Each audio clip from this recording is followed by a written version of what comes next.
What is going on, everybody? Welcome back to another unboxing video brought to you by Bearded Kaiju's Unboxing and Reviews. If you guys like the channel, you know what to do. Hit that subscribe button, give the video a like, share around and share, the contents of this channel. Let's keep going. Let's keep getting our subscriber count more and more so we can get up to 800 subscribers to do my next giveaway. Obviously, I had my last giveaway for 650 subscribers. And of course, another congratulations to Harold. Congrats on winning that. Your goodies are on their way. And yeah, let's just keep going. Let's just keep spreading the word and let's get up to 800 subscribers and I'll do another giveaway. And it's no charge to you. You just have to subscribe to the channel and you get some free Godzilla Tokusatsu stuff. So, yeah, hopefully you like it. And I unveiled my giveaway goodies for 800 subscribers. So hopefully you guys like it. I've had some good reviews from it and everything, good compliments. So that makes me happy. So yeah, let's get there. Let's do our next giveaway. But yeah, today we are doing another unboxing. And this one is one that just nobody has gotten. Just nobody. It's crazy. I know of one other person who actually got this. Now, maybe it's because of how you could get it. It was very limited. And the website is not very international friendly, I guess you could say. So it's harder for people like us in other countries to get it because it is solely, for the most part, a Japanese website.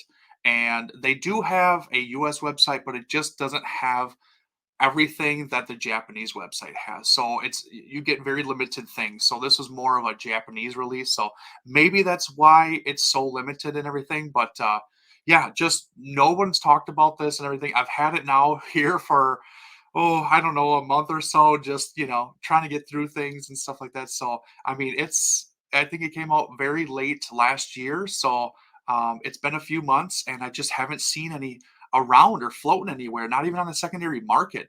So it makes me sad, honestly, just because I was very excited to see the reveal of this figure and this character, and it was really good to know that it was getting some love, hitting the spotlight and everything, and people were going to have something really, really nice in hand, representation of this figure and character. But yeah, so it does kind of make me sad, especially about the other ones, that are related to the series and stuff like that. So, but yeah, enough rambling. I'll talk about all that stuff when we get into the review. So let's get right into it.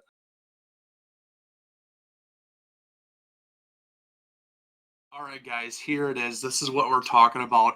Like I said, a very different kind of character figure altogether.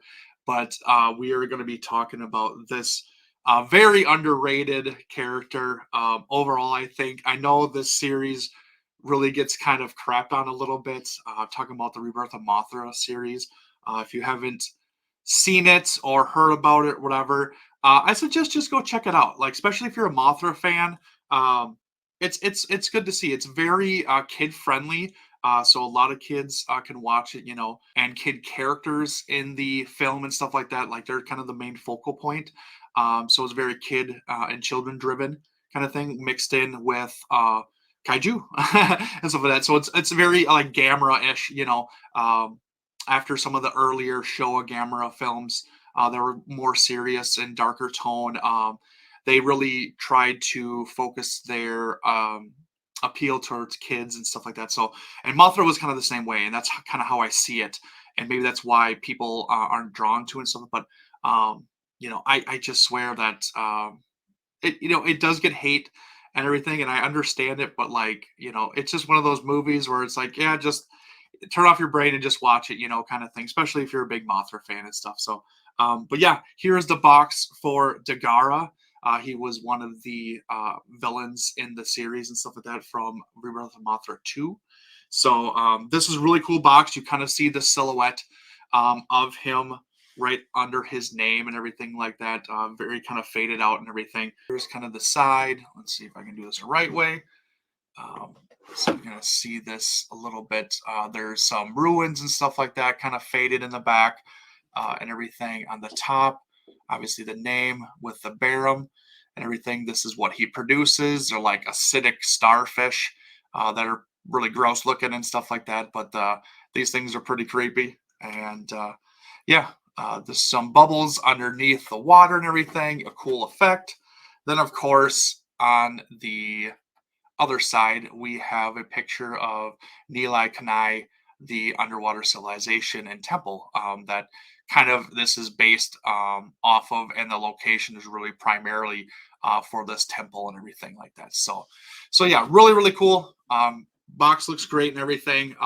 Premium Bandai. This is a step up, or even maybe I would even say two steps up from the normal Bandai that we are normally accustomed to see, you know, the like the movie monster series and stuff like that, even the 8-inch series. Even this is even way above that and everything. If you've seen or gotten any of the premium Bandai figures, you know what I'm talking about. A lot more detail. The paint app is way better, and just overall, the appearance of the characters are just top tier. So, really excited to get into this, but yeah, that's the box. I was gonna show some love for the box, but yeah, let's get to the figure.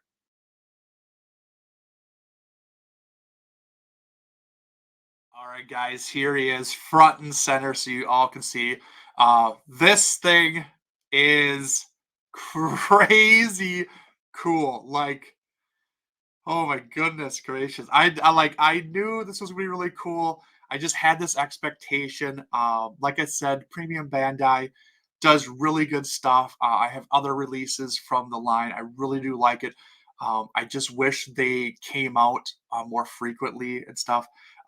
But you know, if they're all like this, man, like this is the line, this is the Bandai line that I want to focus on. Like I love movie monster series and everything, and I grew up with that and stuff, and I have tons and tons of those. But man, like this thing is leaps and bounds above those guys, and sculpt and paint and look. I mean, everything about this is and size alone is absolutely nuts. Like I will show you size comparisons later on in the video, but this thing is bigger than you think. It really is. Like the box is pretty big, and usually premium Bandai, they're not always known for fitting the figures in the right size box. There's a lot of extra room and everything, and then you kind of get hit with that higher shipping price and everything. But this was filled to the brim. There was no wasted space, so that was really nice. So yeah, but this thing is just huge. It really is. I mean, and just look at it. It looks so good. Like I said, this is Dagarha from Rebirth of Mothra 2. Or like I'm kind of used to, if you've seen the dub versions of it, pretty sure they called him Dagarla with an L instead of an H. So I'm used to calling him Dagarla and everything. So if I say that also, it's still technically kind of his name. It's just the dubbed just didn't translate it very well, and I'm just used to that. So actually seeing Dagarha on the box and everything, I was kind of thrown back a little bit. I was like, I thought his name was Dagarla and everything. So yeah, if I go between them, you know, it's just that's just because of that. I'm just so used to it and everything. But just yeah, just the details on this thing, the paint are just crazy. Like you would think this thing came from X Plus. Honest to God. Like I'm not just trying to hype him up. This thing is just detailed to the max. It really, really is. And obviously you can kind of see how big he is from the length of his tail to his head and everything. Like he is a big figure. Not what I expected, honestly. But man, if they start going this route, I'm all for it. I really am. Just absolutely amazing. Um, and this face is just really, really well done. I love the face, and you can kind of see that it almost looks like he has a grin, and that's actually on purpose. That's how his design was, and it was intended for. So it's kind of like an evil grin and everything, and it's really, really cool. But I just love this. Here's a top look. These are his wings and stuff like that. They actually do move a little bit and stuff. Um, so yeah, so there is some very little articulation, you know, not like crazy, but you know, your standard Bandai kind of stuff, you know, like wings and stuff like that, arms. they do move and stuff like that. So these both move and everything, and they actually do come off because he actually has another set of wings, and that if you watch the movie, you know what I'm talking about. It's kind of like his power up stage and everything. So I'll show that a little bit later. But yeah, you can see his claws and everything from his front legs with the scales and everything, and then you have like these fins all over his body, you know, on his forearms, and then even his feet are more just like fins, you know, because he is an aquatic creature. He's supposed to be a mix between a manta ray and a dragon, so that's kind of why you see a lot of the fins and stuff like that. Because and even his wings are more of kind of like a manta ray, you know, esque and everything. But yeah, it's just because he's a sea creature and he's got to swim through the water and everything, and swim fast, swim gracefully, you know, and everything. And you know, even his, you know, tail has the fins, you know, to steer himself and everything, and either get more torque or, you know, slow down, whatever, you know, kind of thing. So it's really, really awesome. But yeah, his head is just amazing. Eyes are great. The details in this thing are just bonkers. I can't get over that enough. Like for a Bandai, you know, figure, I'm just not used to this kind of detail. And like I said, this is very X plus ish, and this quality is phenomenal. Like I said, I have some other premium Bandais, and honestly, this is probably the best one. Like I love the other ones and everything, but man, this thing is just crazy. It really is. Like I said, there is some articulation. His arms do move a little bit, you know. Each of them, his back ones move a little bit too, but nothing too crazy. His tail doesn't move; it is stationary. You can't twist it or anything like that, and that's fine. Head doesn't move.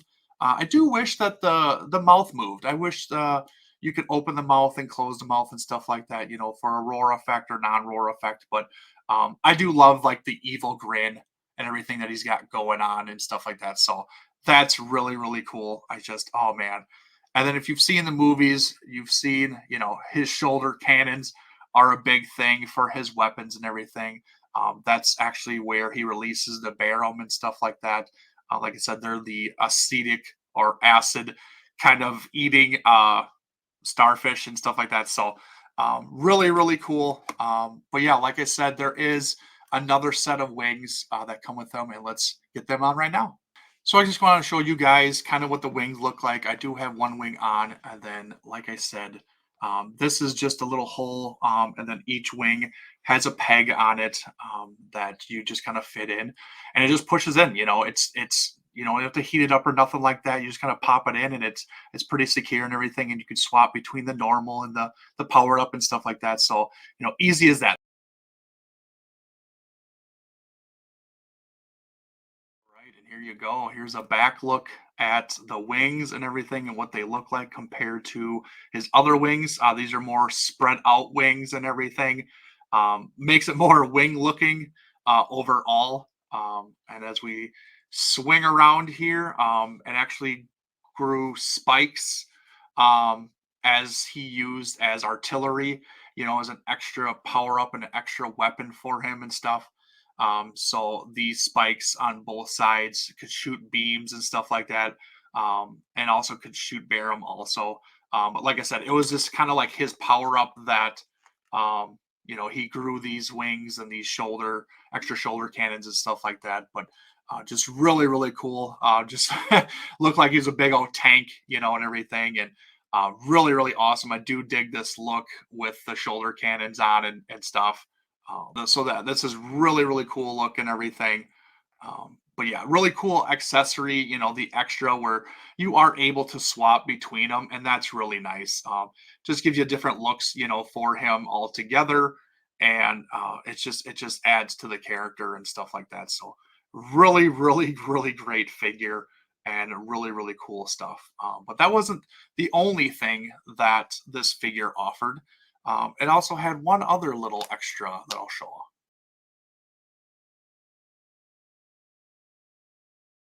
Here is the other little extra, emphasize little, because He is little. If you've seen the movie, you kind of know what this character is. This little fuzzball and everything. And this is Gogo, or in the English dub, Gorgo. Kind of thing. Like I said, that's kind of how the dubbed was. They just kind of said things differently, obviously. But this is Gogo with an H, actually. Um, and yeah, this was kind of the main character, the thing that kind of everybody was going after and stuff. This is related to the ancient civilization and the temple. That was really the main focus about the film. So this is actually the lost treasure for Nilai Kanai. It was, I mean, if you don't know what Nilai Kanai is, it was like I said, an ancient civilization that kind of sunk, just kind of like Atlantis, our storybooks and stuff like that. You know, the the the city that was swallowed by the sea and stuff like that to never see again, you know, and stuff like that. Same thing with Nilai Kanai. And actually, he is the key to everything. And actually, Dagarha is actually connected to Nilai Kanai also because they are the ones who actually created Dagarha because they wanted to stop pollution and everything like that and everything hurting the actual earth. Um, so they made him, but he actually got out of control. He started developing and making the Barum, which actually and ultimately destroyed the civilization because they couldn't stop all the Barum because he just kept reproducing and everything and was just kind of killing everybody. And basically um, the city sunk and everything, and Dagara kind of just went to sleep and everything like that. So um, but actually he was reawakened and everything because of all the pollution, and he kind of feeds off of that. He's like a pollution monster. He's very similar to Hedora in that aspect where they both feed off of pollution and stuff. And honestly, both monsters could flourish, you know, in this day and age and stuff like that because I mean, good lord, I mean we pollute like crazy. So but yeah, this is Gogo. He was the treasure that everybody was kind of searching for. um he had a kind of a weird attribute, I guess, or power where he could just pee on you and he could heal you. So that was kind of different, but he did show that in the film. But just a cute little guy and everything, and he's kind of like a little pet that the young girl was kind of carrying around and protecting and stuff like that. So really cool to see this little extra.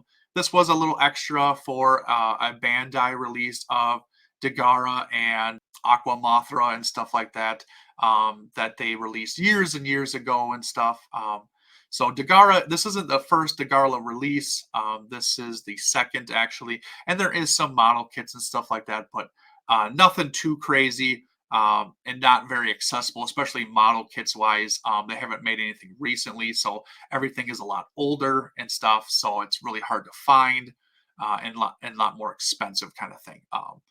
And then the Bandai, you know, it's great for what it is, but it's a little 6-inch kind of figure, and the paint app isn't very well done, you know, and it's lacking a lot, you know, and stuff like that. But it's super old and stuff like that, so it was good at the time, you know, the release of the movie and stuff. But this thing, this thing is just absolutely nuts. Like this is crazy, crazy, crazy. Let's do a size comparison, just kind of show you guys how big he is compared to some other figures. But I specifically kind of want to go for like a 25 centimeter figure because I think he's going to fit like right into that 25 centimeter like X plus scale. So yeah, let's do that right now.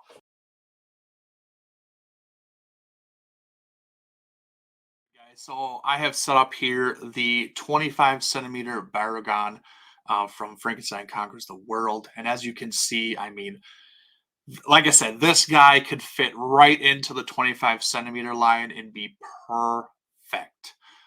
It's kind of crazy. Like I said, this is a Bandai figure, premium Bandai to be specific, and just I did not expect the scale of this guy, and it's just massive. He really is bigger than I think the other premium Bandai releases, honestly. So really, really cool. As you can see, I will put him above Dagarha, and this is kind of how they stack up. Look at that. Like that is perfect. Like from tip of the tail to the tip of the horn. Like they're almost identical for lengthwise and everything. So, and even Dagarha is actually even thicker than Baragon and stuff. So yeah, looks really good. So if you are trying to collect or trying to finish like a Rebirth of Mothra setup and everything, definitely pick up Dagarha from Premium Bandai because it's perfect. It really, really is. It looks amazing. But yeah, I'm very surprised. But I want to try a standing kaiju instead of a all fours kaiju.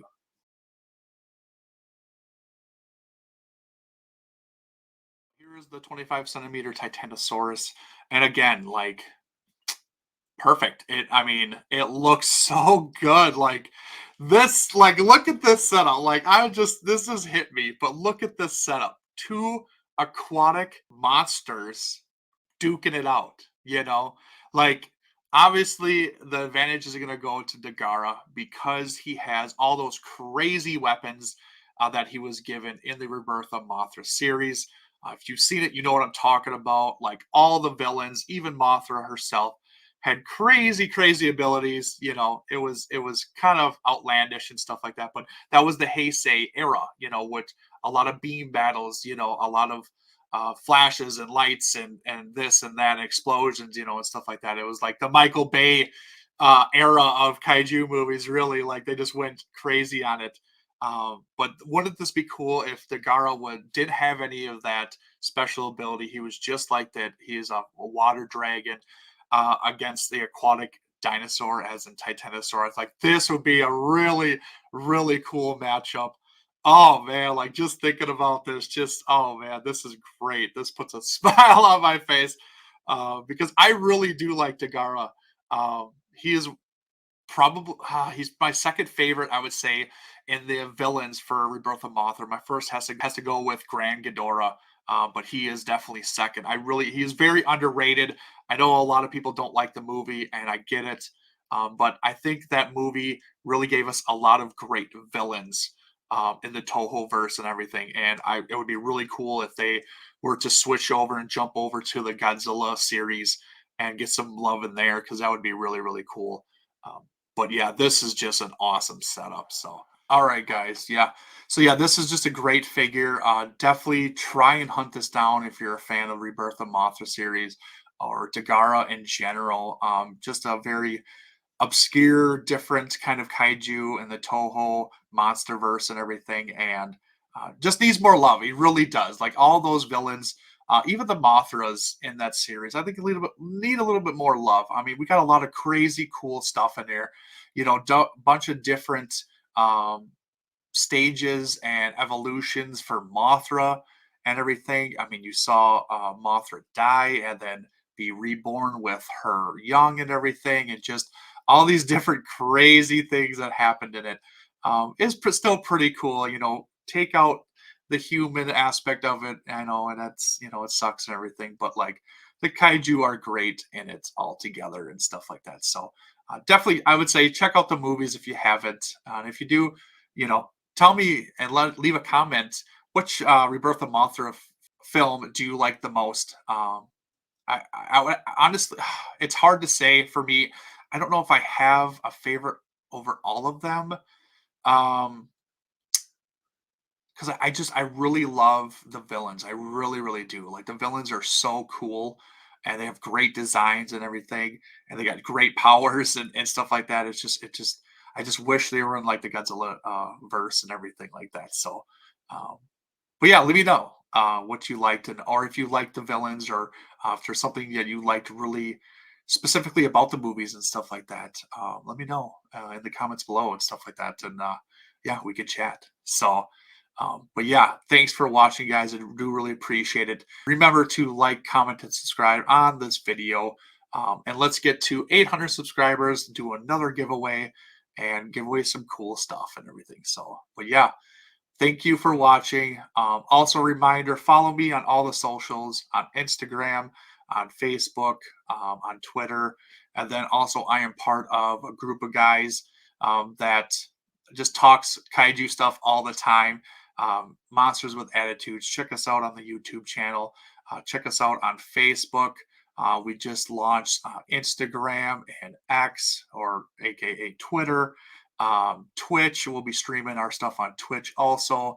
And yeah, we just do some fun streams, fun conversations, and everything. So yeah, check us out there. I'm part of that group too. So, but yeah, I think that's it for me. Thank you for watching. And until next time, later.